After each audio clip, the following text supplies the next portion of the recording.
Урматтуу Москва шаарындагы убактылуу жашап иштеп жүргөн мекендештер, сиздерди 26 ноябрь күнү саат 18:00 боло турган белгилүү мамлекеттик ишмер Бүтүн Кыргызстан саясий партиясынын лидери Мадумаров Адахан Кимсанбаевич менен жана ошондой эле Бүтүн Кыргызстан партиясынын талапкерлери Жайчиев Эмиль Аканбекович, Нарматова Орозайым Көчкөнбаевна менен жолугушууга чакырабыз. Жолугушуунун дареги метро авиамоторная, улица авиамоторная 10.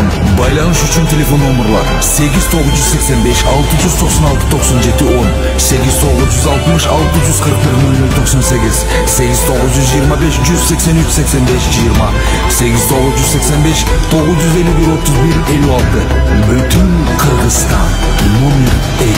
Елим Кыргызстан, жерим Кыргызстан, жылдыздардын жарык чолпону.